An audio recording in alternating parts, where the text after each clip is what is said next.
that have hearings, and a threat of executive veto don't apply in the county. So 3 county officials, in practicality, can rule what is constitutional and what is not constitutional without those types of procedural protections.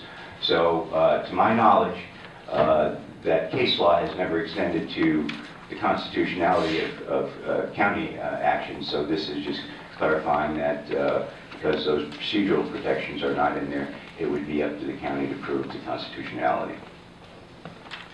Actually, Dr. Chandler, I don't want to put you on the spot, but this is an interesting discussion, I guess. And as someone who specializes, I guess, in local government, would you want to just make a comment on having something like a remedy section in code like this?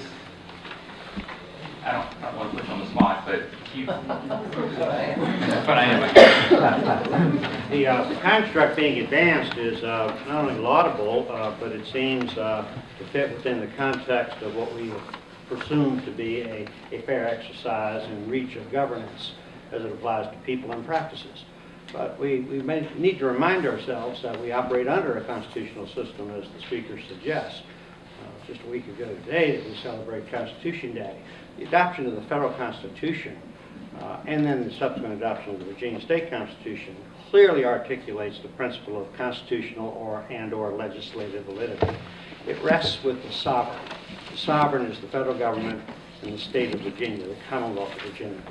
The principle of sovereignty does not extend to a local government by constitutional design and by code stipulation.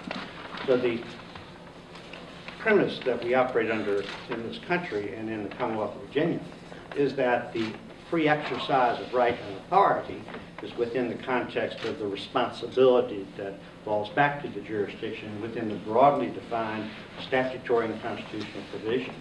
So the state is the one that empowers the locality with the right, privileges, duties, assignments. The Commonwealth of Virginia creates the network of counties, cities, and towns, and they enjoy no right relative to exercising free expression unless it fits within the constitutional construct and the code construct. So the idea that there is an expectation that a burden is to be performed, it falls back to each individual in terms of his or her free will exercise. You and I are to abide by the posted speed limit, but we exercise the free will to either abide by that or exceed that. And then if we exceed and we are asked as to why we exceed, then the burden is on us to explain to the satisfaction of the design system to protect not only my interests but all others through the generalized public health, safety, welfare doctrine.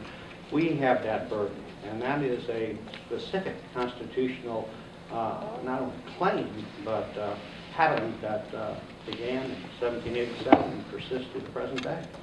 So the idea that the burden is on the unit of locality is present with the act of the creation of that unit of government, and then through the applied Dillon rule construct, jurisprudence perspective, then the locality must establish a pattern of either acts, regulations, authorities that fully comport with not only the state constitution but also the federal constitution. So that's the reference to the premise of constitutional validity and or legislative presumption.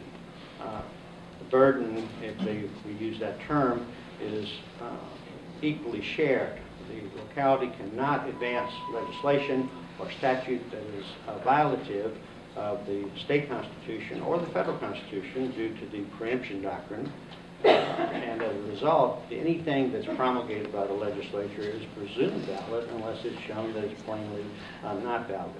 So the idea that we would have to establish a standard that extends beyond the enabling authority is a bit convoluted.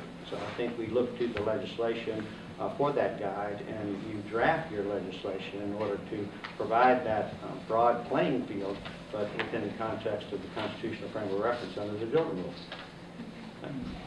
And may I respond? I agree with many of your points in our constitutional republic, where the people are the sovereign and vote for the legislature. the legislature has been given a presumption by judicial interpretation. It's stated nowhere in the Virginia Constitution that any law passed is presumed constitutional, that is by judicial interpretation. But again, I stress that in the Virginia General Assembly there are two chambers. There's the threat of an executive veto, so there are protections for the constitutional rights of the citizens. There are no such protections at the county level, where a vote of simply 3 supervisors without the threat of a veto can establish whether something is constitutional or not. Therefore, rather than the burden being on the farmer to prove that the county violated the Constitution, this bill would say the burden is on the county to prove that the ordinance complies with the Constitution. And but that would not be required under present law as applied to the General Assembly, because the present law, as interpreted by the Virginia Supreme Court, presumes the constitutionality of statutes, even though that's not in the Virginia State Constitution. That's the Dillon Rule. You're empowered to exercise an authority that's clearly expressed. And the Dillon Rule is a construct of jurisprudence that plays out in a court proceeding. The Dillon Rule is a term that's not found in the Virginia Constitution, nor is it found in the Virginia Code. It's a premise that guides the activity and actions. A locality is empowered only to do what the sovereign, the state, has allowed the locality to do. So the presumption of validity extends to a comprehensive plan, it extends to a zoning ordinance, it extends to a subdivision ordinance. And the assumption is that that ordinance was developed fully within context of the prevailing statute that witnesses and references and respects the Constitution. Unless we're going to have a police officer on every corner, which we do not, and we as a society have chosen not to do that. So we allow the individual the broad freedom, but if there is a problem that arises, then the burden is on the individual to point, just as it is in a locality. The locality can be brought into court for any reason, and if a locality is brought into court, they must be able to point with positive end result to black and white on a piece of paper, authorizing them to act in that manner. So the system of governance that we've established as the American experiment is remarkable, and it continues to serve us well in the sense of how we've established that. So again, the idea that a locality can do something at whim or will is not founded within the context of how the Virginia statute is configured. A county can only do what it's specifically authorized to do, nothing more, nothing less. And just as there is a presumption of constitutionality of statutes coming out of the General Assembly, these remedies, if passed by the General Assembly, would have a presumption of constitutionality that they are authorized. So it fits within yes. the constitutional Yes. design of the Commonwealth, it fits Yes. within the statutes of the Yes. Code of the Commonwealth. But to establish a burden or create a new avenue is one that falls outside that umbrella. I think that's probably the issue that might be of concern in terms of shifting the burden of responsibility, if you will. The burden is already on every county, city, and town in the Commonwealth. They cannot take an action that's violative of the Virginia Code or the Virginia Constitution. And if that claim is made, we take that to the court system for resolution. but the fact remains that it would be, without this legislation, the burden would be on the farmers to prove that the county ordinance is unconstitutional. That is the burden that farmers currently face. And this would just simply switch the rule, place a burden on the counties to prove the constitutionality of their actions, of their ordinances, and that would be perfectly constitutional, consistent with the Dillon Rule and the respect for the Constitution that the courts have recorded. I think the question has disclosed there might be an issue there. I'll ask another question that I hope doesn't uncover another constitutional issue. In the definition, you reference on-farm services, which I think is important.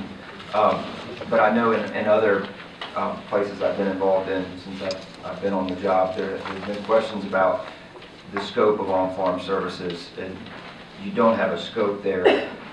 Do you anticipate allowing such things as, obviously if a farmer wants to fix his tractor, that's obviously allowed. If he wants to fix his neighbor's tractor, that's obviously allowed. Would you ever anticipate if he decides that he's so good at fixing tractors, he's going to open up his own tractor shop and he's going to start fixing tractors in a 3-county area on his farm? How do you anticipate something like that? Actually, I was hoping for the services that Larry Land's colleague suggested, that there be strip clubs at farms. No, we're going to keep it on farm activities. That's a joke. That was a joke. This would not provide. This would not lead to strip clubs, as Larry Land's colleague suggests. I think the burden is what the purpose of the Bonetta bill is to protect a level of freedoms and then allow the state or the county to properly define what is not allowed and articulate why that's not allowed. So if a farmer starts services that are consistent with what farmers have done for centuries, provide services at their farm, at a certain point, if the county believes that those services have exceeded legitimately concerns for farm zoning or the health, safety, and welfare, burden would be on the county to articulate what the cutoff is. But right now, counties are able to cut off what are legitimate exercises of farm activity, farm commerce, and farm culture without the burden being on the county. So I suggest that if the counties can articulate reasonable restrictions that comply with constitutional protections and allow farmers to sell the art to their spouse. And just for clarity, I would suggest that right now, in most agricultural zones, it is indeed illegal for me to fix a neighbor's tractor for money. It is absolutely illegal. So this is the, where do we draw those lines? Yeah, I understand we don't want 500 tractors sitting out in the field that are on assembly line for repair. But there has to be some way for this local farm economy to operate without the fear of a bureaucrat coming in and slapping you with a fine and saying, ooh, you just took $20 to fix that guy's carburetor. This is a violation of the code. To answer your question, I don't know what the cutoff is, but the burden should not be on the farmers to say what's protected. The burden should be on the government to say what's not protected. Larry? Well, I guess since my name has been invoked here, I guess I just want to say that this morning I had a very nice conversation with Mrs. Bonetta, and I assured her that I don't think that they really want to open up strip clubs in agricultural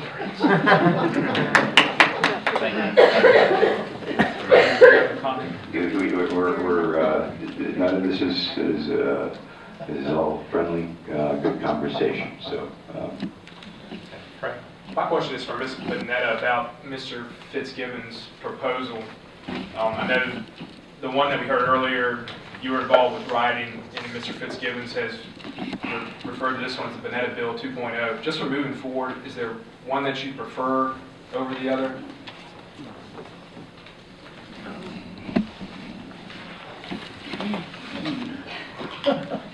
No pressure. Thank you, Travis. No. Okay, Right. Trey. That's right. Thank you, Trey, for that question. Let me first start off by saying that, I support all legislation that helps farmers, small family farmers, be viable and gives them an opportunity to thrive and remain on the land farming. And I think that if you asked and polled most people here in this room or even on this panel, we all want that. And so from my perspective, I support all legislation that helps small family farmers. I have to say that something that is very compelling because of my experiences is that currently a farmer, and when I say farmer, I mean wineries, I mean small family farmers of all sizes, regardless of what they're producing. Right now the burden really is on us. And currently in my county, hundreds of thousands of dollars are being spent defending property rights and livelihood. And there has to be something in place to prevent that from happening. It's taking us away from our families, from the land we love, from being able to farm and do what we care about. And there's nothing in place to really reverse that burden and that cycle so that we can really just be left alone farming without having to be worried about, as Mr. Salatin said, a bureaucrat or whomever coming on our farm and telling us that what we've done is wrong, and we should be able to farm without having to do it in fear, and we shouldn't have to worry about taking money away from our families to defend our rights. And I hope that answers the question. Thank you. Before I answer the question? My understanding is you like them both. Well, I think what he's asking is, we've got Mark's here, we've got ours here. Do we have some sort of a disagreement here? Do you favor one over the other? How important are the remedies to you? He's at, so your answer is either one of them is fine with me. Well, Is that your answer? well, I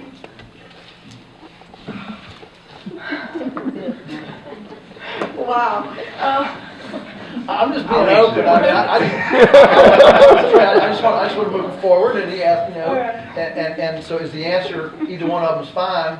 And if either one of them came out of this committee, you'd be really thrilled, Well, or not? again, I believe that I think it was Deputy Secretary Hill or that had said this earlier, that essentially both of the bills are equivalent up to a point, and then the remedies are placed in one, and the other one doesn't have the remedies. And the clarification of where the burden should rest.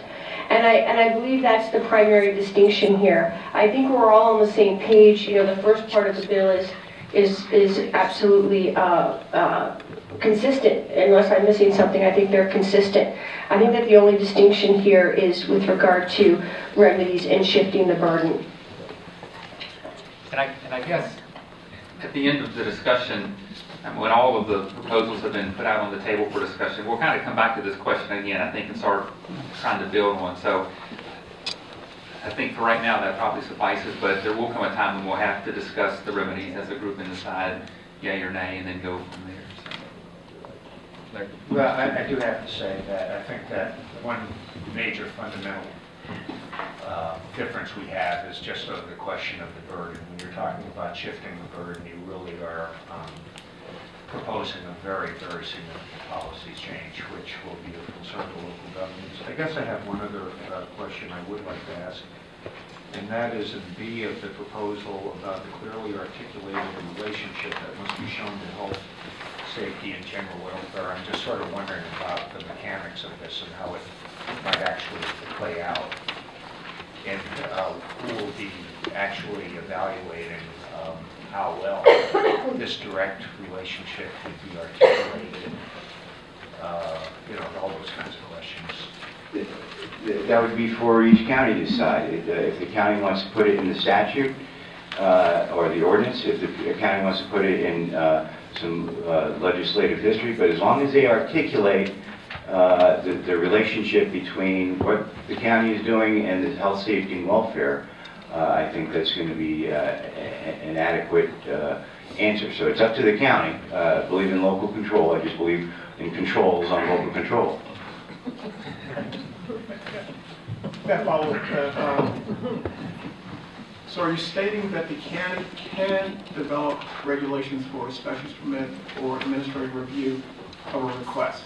3.2.311 paragraph A states that counties or localities shall adopt any sort of ordinances that require special permit or administrative review. How, after that horse is out of the barn, do we determine that they've broken rules and regulations when there was no initial review of that application, because you're proposing that every use is by right? Not every use. The uses defined in this statute would be by right. That doesn't mean a farmer could build a chemical plant on a farm. It doesn't mean that a farmer could have a Woodstock rock concert without a permit. Those are the things that, regardless of whether it's on a farm or a meadow or somebody's 1,000 acres that's paved over, those are things that government can regulate for the good